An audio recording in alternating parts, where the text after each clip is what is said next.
Hi everyone, welcome to Founders Diary. There was a day I went to Lagos Island to get stuff I'm going to sell. Today I took a bike from Lagos Island to Oshodi. Wow. With my backpack behind me. I took another bike from Oshodi to Songota. It wasn't an easy journey starting up. Ambassador Oluwatosin David Aruna. He is the founder and creative director at Tee-Clothiers, Nigeria.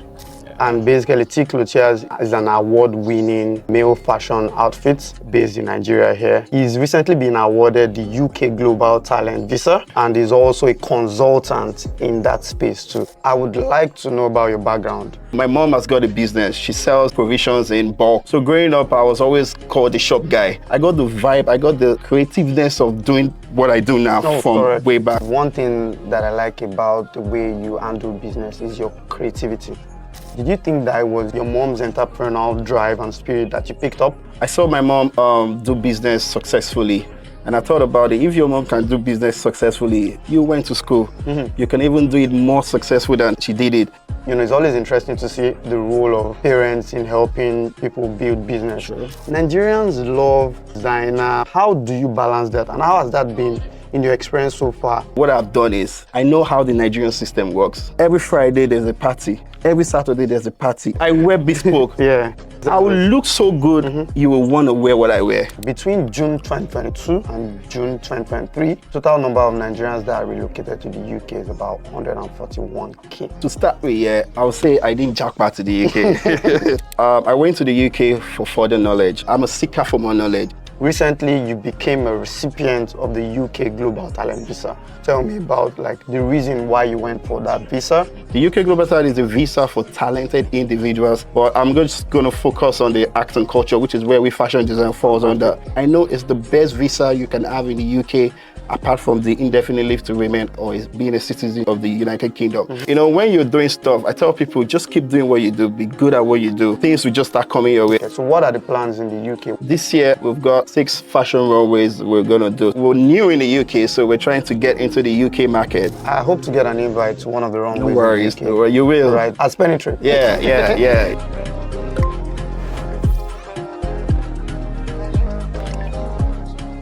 Hi everyone, welcome to Founders Diary. Founders Diary is an audio-visual podcast hosted by Penetrate. Basically what we do is we invite business owners, CEOs, founders, CFOs, business leaders to come around, share insights on, their daily challenges and the strategies that they come up about to resolve those challenges. And today's episode, I have with me Ambassador Oluwatosin David Aruna. Thank you. He is the founder and creative director at Tee-Clothiers, Nigeria. And basically, Tee-Clothiers is an award-winning male fashion outfit based in Nigeria here. And basically, what they do is they make custom-to-measure outfits for men. Besides that, there's one unique thing about today's guest. He's recently been awarded the UK Global Talent Visa and is also a consultant in that space too. So which means that in the course of our conversation today, we'll be getting insights from him on how to get the UK Global Talent Visa. That's interesting. So I think I've done a bit of intro about you. I think I would allow you just, do an introduction too as well. And I'm sure there's some things I missed. Thank you for the introduction, but I'll just go ahead and introduce myself again. My name is Ambassador Oluwatosin David Aruna. I'm the founder and creative director of Tee-Clothiers Nigeria. Tee-Clothiers Nigeria is a male clothing brand that deals in bespoke male attires.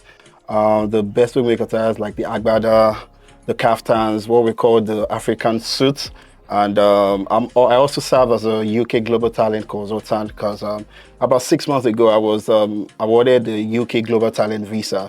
I'm particularly interested in that. Part of what the show is all about is to also encourage people that are out there that wants to go into business, and this could also be an avenue for people to get information about the UK Global Talent Visa. But before we go into that, I would like to know about your background, right? As a young guy coming up, family background, and then probably your education, and then progression into business. All right. So Like I said, I'm Tosin, I'm Yoruba. I'm the sixth son of a family of 7. I've got 5 brothers and a sister we call Big Mommy as well. Growing up, I grew up in a place called Ajangbadi. I don't know if everyone is going to know about that. It's a rural area very close to Lasu, that's Lagos State University. So growing up, I grew up like a normal child, yeah. I was lucky enough, my parents were, I wouldn't say they were overly wealthy, but by the special grace of God, they were able to train each and every one of us in a very good schools, private secondary schools, and I was also the only one that went to a private university. You're one of those that went to private university. Yeah, I went to private university. You're lucky. You're lucky. So, at that time, I'm sure it was like a privilege. It was pretty expensive. Yeah, very expensive then. I went to Crawford University in Ogun State. I studied economics in the university, and by special grace of God, I was able to come out with I call it an almost first class, but my CGPA was almost up to a first class. Wow, interesting. So you were a brilliant chap. I would say I was. I would say I was. Interesting. So how did Tee-Clothiers start? Way back in the university, before the university, I went to a private, I was a day student in secondary school. Okay, what school? St. Mary's College, Ajangbadi. Shout out to all St. Mary's College students. So I was a day student. So my mom has got a business. She sells provisions in bulk, like she sells to people that wants to resell. Okay. So growing up, I was always called the shop guy. Oh. You know why they call me the shop guy? Because I was always the one going to shop. After school, I'm always in the shop.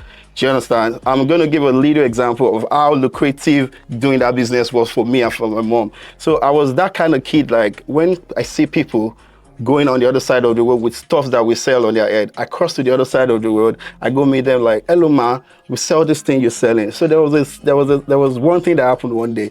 I think that period was where kidnapping and stuff was really in existence then. So a lady I walked up to just came back to me and I tapped her from behind like, madam, I sell. She just had to shout, will you get out from my back?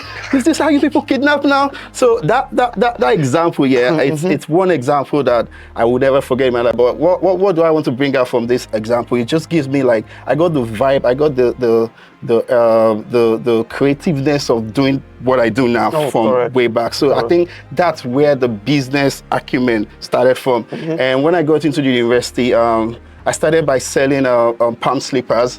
Yeah, I was walking past a place called Alaba in Ojo local government, and I saw 3 slippers. I brought those slippers to school. So I bought them for myself. Then my roommate saw those slippers for me, and he was like, I love your slippers. Are you selling them? First of all, I said no. Then someone said, so are you not a businessman? Yes, I'm selling them. So I bought the slippers for 3,000 way back, really good palm slippers. And he asked me, do you want, are you selling? I said yes. And I sold that slippers for 4,500. Wow. That's 1,500 we gained then. And immediately he got the slipper, he went back to his room. The other 2 guys saw the same slippers and they were like, Tosin, do you want to sell this? I said, yeah. How much are you going to sell? I sold those ones for 5,000 because I was like, that guy was able to pay for 5. So I think that was the beginning of what Tee-Clothiers, how it started. Then from there, when I realized I could make little dough from this money, and I was a student, you need the extra dough, you know what I'm talking about. So from there I was able to go back home, then I went to meet my dad, like, Dad, I need some money.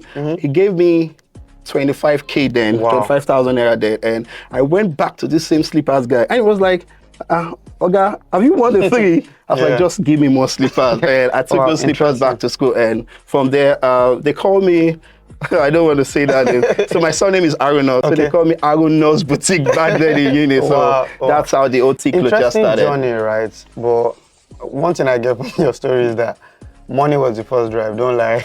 Will I say money was the first drive? I wouldn't say money was the first drive. I had the business drive already because, like I said, I was doing business with my mom. You saw that you could make money. Yeah, you know, everyone, you know, I won't say money, I feel I was talented to do business. Then, you know, they say use whatever you're talented and use whatever you have passion with to make money. So the talent, the passion for business was the first thing. Then money was the other thing. I think I would agree with you there because, you know, I have patronized you like in different ways. And one thing that I like about the way you handle business is your creativity. So even when the person does not want the thing, you come up with creative ways to make whatever you're selling suit that person. And yeah, you do that a lot to me, right? So, and then your creativeness when it comes to like the fashion sense too as well.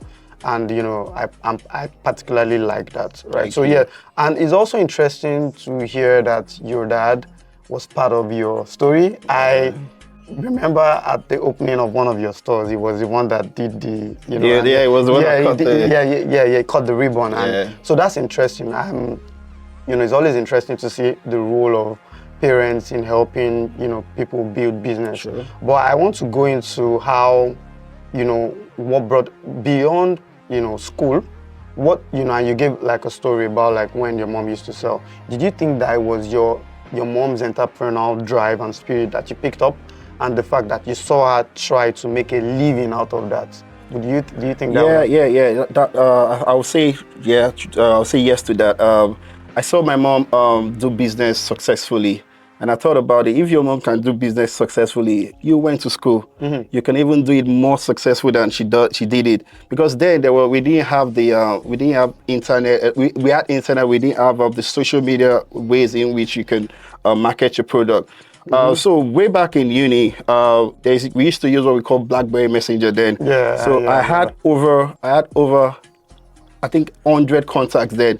And what I was always doing then, I go to the market then, I go to that same guy. I think that guy needs to call me again. I go to that same guy, I put the things I want to buy. So I now graduated from just slippers. I started selling t-shirts, wristwatches, everything guys can wear in school. Do you get what I mean? So I just take pictures of what I want to sell, put them on the floor, stamp them, and I put them on my BlackBerry. And social media helped us. I would say I was one of the people that social media helped. The BlackBerry Messenger before we now moved to everyone left BlackBerry and went to iMessage. So I remember my BlackBerry Messenger name then was Aruna's Boutique from back in, and I can still remember my BlackBerry pin, the 7815832. I can still remember my BlackBerry pin. Guess then. what? I still have a BlackBerry. Oh really? Yes. I have but the big ones now, not the bold. So I love the keypads, and sometimes I miss it. So with BlackBerry, you know, we still have the keypad. True. So yeah, I miss BlackBerry days. I know, right? But I think I'm done with that. I wouldn't say what I want to do. I'm not going to advertise for no one now. Yeah, sure. So I think that was the zero. Yeah. Interesting. So one thing I like about this conversation and your stories, and really that's the crux of Founder's Diary. You know, we're able to see how you started from, you know, a little boy growing into like helping your mom, into schooling, how you now moved into actual fashion and then accessories and all of that. So like, how has it been so far, right, for Tee-Clothiers, right? I want you to be specific just now with Nigeria. I know you're now in the UK, right? But yeah, how has it been so far? We are still in Nigeria. We're just... Yeah, I know. Yeah, exactly. But how has it been so far, generally? I will be truthful, starting up, it wasn't an easy journey. Do you get what I mean?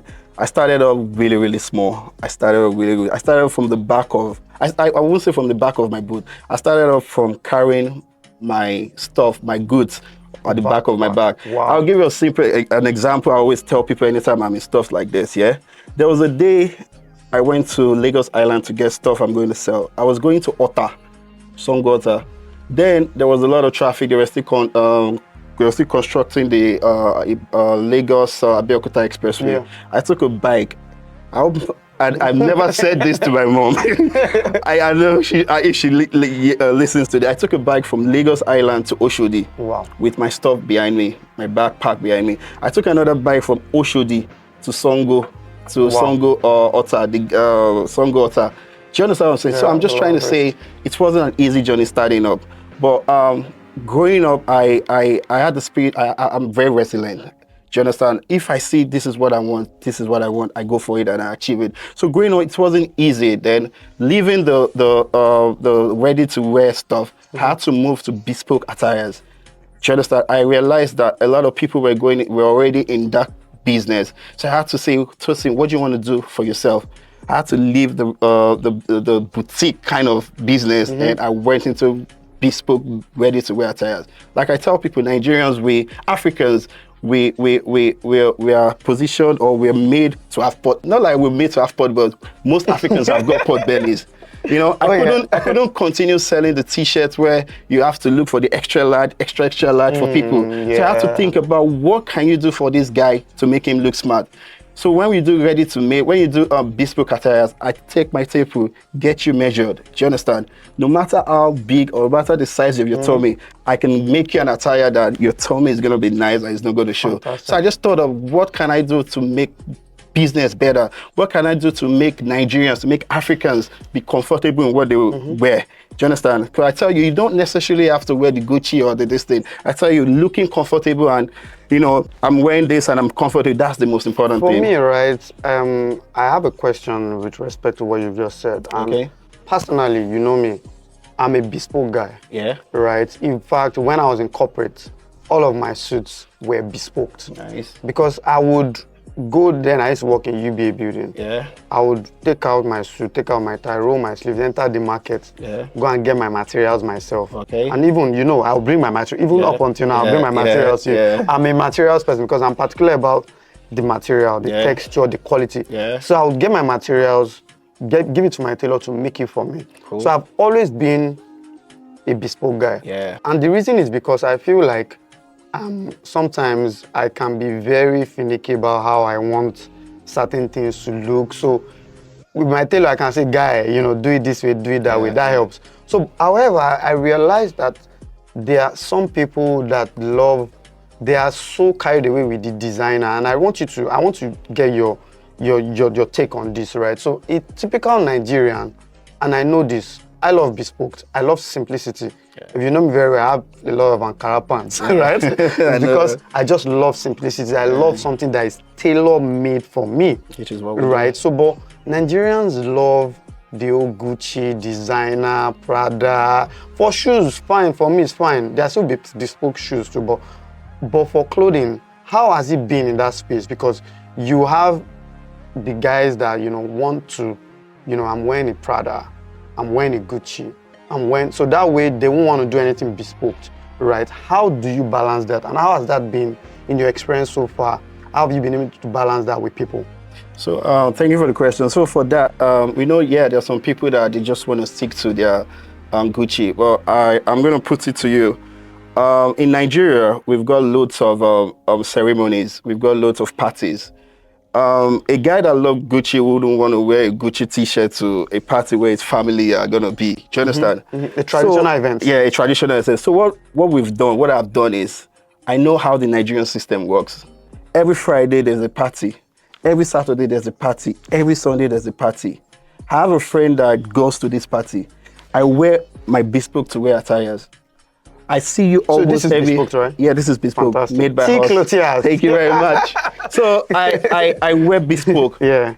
It's nice. I will look so good, you will want to wear what I wear. To start with, most of what I wear, when I started business, I wear them once and people just want to get, can you just give me this one? Do you understand? They're going to be like, maybe if you go make it, you know, they tell us tailors make the best for themselves. Do you understand? That if they make for the own, so you get it. Yeah, so I tell people that the Nigerian economy is helping, the Nigerian system helps with bespoke attire makers. Do you get what I'm trying to say? So the person wouldn't want to wear Gucci to the party, because when a Gucci t-shirt, you're wearing something expensive, but your mother-in-law might not be happy with you. So we've been able to use that Nigerian factor, that Nigerian system where people want to look Nigerian. Do you understand? Going even abroad, most people, they want to even wear these Nigerian attires. Do you understand? Because in the work sector in the UK, when the British man sees you wearing what we call the kaftan or the agbada, they're so happy and you'll be like, can you make this for me? So we've been able to make sure that, okay, fine, when there's party on a Friday or the Saturday and Sunday, we can actually make you wear what we want to wear. Interesting insights to get to learn and hear from you, a professional in that area, right? And, you know, I've always thought about it. How do people, I don't know, people are really fascinated about, like, when, you know, brands and all of that. I love things that are, like, bespoke and simple. So I want to go into this particular area. I've been looking forward to hearing from you on it, right? So I would start with a statistics, right? I think between June 2022 and June 2023, The total number of Nigerians that are relocated to the UK is about 141K. Wow. That's a lot, right? Coming from the previous years. Yeah. And there's been a lot of, migration, japa, right? Yeah, from Nigeria to the UK. Sure. And recently you became a recipient of the UK Global Talent Visa. Of course, I'm sure there are lots of opportunities there with the numbers I've just called. I just want you to tell me about like the reason why you went for that visa and overall what the visa is all about. Oh, so to start with, yeah, I would say I didn't jackpot to the UK. I'm a very successful businessman in Nigeria. Correct. I went to the UK for further knowledge. I went to the UK to do my master's. But I was able to, I went to Northumbria University and I was able to get a master's degree in project management. Okay. So I went to the UK to further thank you very much, to further my studies, yeah. Because I'm a kind of person that no matter, while I was doing business in uni, I still did well in uni for my degree. Oh. Then I thought about it. I finished over 14 years ago. I said, what can I do to just gain more knowledge? I'm a seeker for more knowledge, even with whatever I'm doing at the moment. So I was like, what can I do? Okay, Tosin, go get your bags. You have the finance, get your bags and go do your master's. I went to the UK, got my master's. Why doing my master's? I think I'm a fast thinker. I think 5 years ahead. Do you get what I mean? So I tell people, a lot of people travel to the UK or jackpot, like you said, without no plans. I can tell you out of the how many million? 140 million. 141,000 people that traveled. More than half are stranded in the UK. Absolutely. You wouldn't know this, but I've been in the UK. I know what happens in the UK. Do you get what I'm trying to say? So I went to the UK for further studies, like I said, and while studying, I thought about this, like, Tosin, you're going to be done with your master's in a couple of months. What is going to be next? Do you get what I mean? What is going to be next? I got to know about the UK Global Talent Visa. The UK Global Talent is a visa for talented individuals in tech, like I said earlier, but I'm just going to focus on the arts and culture, which is where fashion design falls under. So I thought about this, Tosin, this visa, the benefits of the visa cannot be overemphasized. I know it's the best visa you can have in the UK, apart from the indefinite leave to remain or is being a citizen of the United Kingdom. So I thought, Tosin, what do you want to do with yourself after your master's? So while doing my master's, I was preparing to apply for the UK Global Talent Visa. So what is the UK Global Talent Visa? Let me just give you a short brief. So it's a visa for talented individuals and talented fashion designers. So you just need to show evidences of how good you are. I've been doing this business for over 15 years. I thought to myself, Tosin, you're very good in what you do. I've sold to people all around the world. I've been featured on different newspapers. I've got media recognition. I've got industry recognition. Okay. I thought about it. Tosin, this is something you can do.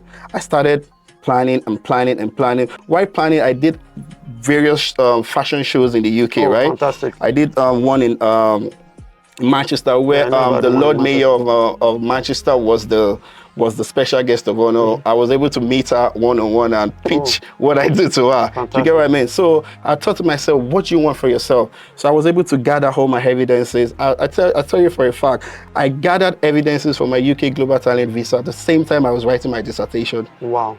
So you can imagine how it was at that period. But I knew what I wanted. Fantastic. Do you get what I mean? Because I never wanted to go for the, so there's a visa called the post-study visa where after you're done with your master's, you can get that. So I knew what I wanted with myself. So I was gathering my evidences and I was able to put my evidences together. So you just need to gather these evidences, put it together. So what does the visa give you? So the benefits of the visa, like I said, can't be overemphasized. With the Global Talent Visa, you can leave the UK for 6 months in a year, from not more than 6 months in a year. Most of the visa in the UK does not allow you to do this. You can travel anywhere in the world to say, you're doing research, you're doing whatever, you're a global talent. Yeah, exactly. And the most beautiful thing about that visa, your BRP card is written global talent on it. So you can imagine if you want to go to any country and you're applying for a visa and they see you're a global talent of the UK. Oh, fantastic. It's going to be like, man, he knows what he's doing with his life. Because the global talent visa is also available in the US, it's available in Canada, it's available in Australia. So it's well known all over the world. It's so a global basically thing. have a business in the UK as we speak. Yeah, so which with means the, there's Tee-Clothiers. yeah, UK. so with the visa, you're self-sponsored. You can open your business. I registered my business 6 hours after I got my visa. Wow. You're self-sponsored. You can go. You have to start paying tax now. Of course. Do you get what I mean? You can bring in your wife or kids. Family. Do you understand? The only disbenefit of the visa is you cannot be a sports person. I stopped playing ball like 10 years ago. Yeah. You cannot be a footballer. You cannot be a coach. You cannot be a sports person. Oh. Yeah, and you are now you can get public funds. Interesting. So Yeah. I won't want you to go into because you're also a consultant in that space. And we're gonna leave a link, of course, to your handle where people can reach out to you to get more information about that, so you can help guide them. Yeah. So if you want to relocate to the UK as a global talent, you have Ambassador Oluwatosin. I got Another you. question: what's this ambassador, bro, man? So you need to tell me, because to be honest, right? I saw it. I was like ECOWAS, but I think tell me about, because I know ambassadors to be like people that are representing a country in another. So those are also ambassadors as well. People representing a country in another country. I got an award by the Youth Council. Youth Council is a branch of the ECOWAS. Do you understand? So I got the Nelson. It's called the Nelson Mandela Leadership Award for excellence and integrity. So I got the award for that. And normally, once you get the award, once you get the Nelson Mandela Award, you are automatically awarded the ECOWAS, the ambassadorial ECOWAS thingy. Do you get what I mean? Yeah. And the title. The title. Do you understand what I'm saying? So it's just I've done a lot of projects in which I try as much as possible to talk to upcoming fashion designers. Yeah, I've got some on my Instagram and some that we do. And I think when you're doing stuff, I tell people just keep doing what you do. Be good at what you do. Things will just start coming your way. I was just in my room that day, and I just got an email on my phone like blah blah blah ECOWAS, because I was like, is this scam? Then I had to go Google them. Then I saw this was real. And the benefits of being an ambassador, it's I'm thankful for God. But congratulations. Thank you very much. I must say congratulations. Thank you very much. Incredible feat, I must say. Thank you very much. We've talked about like Tee-Clothiers Nigeria. Talked about the global talent visa. What are the plans for Tee-Clothiers in the future? Right, so you already have a business in Nigeria that is doing very well. You are already in the UK market. So what are the plans in the UK? What are your plans? Yeah, so like you said already, in the UK we've got loads of plans. So this year we've got 6 fashion runways we're gonna do. So we're new in the UK, so we're trying to get into the UK market, right? So we've got runways we're doing in the UK. We're trying to see how we can impute or bring our stuff into the UK market. You get like I said, we do bespoke suits. Right, but in the UK, a lot of bespoke suit makers are there. So we're trying to see how we can infuse the Nigerian traditional attire. Like I said earlier, the British people, when they see us wear the kaftan, they are so amazed. Like, what is this you're wearing? The kaftan can be made so well that it just looks like an office attire. And the office tradition in the UK, you don't necessarily sometimes like in Nigeria have to wear suit and tie. So we're just trying to see how we can make Tee-Clothiers Tee-Clothiers is already a global brand. Just see how we can break into the UK market and not just the UK market. As a recipient of the Global Talent Visa, I'm global. I'm a global talent. So we're looking forward to going for the New York Fashion Week later this year, and going to Asia. And don't worry, let's just you keep saying those stuff. Let's just all right. So they're looking at bit. going into attending other fashion shows globally. Interesting. That would be.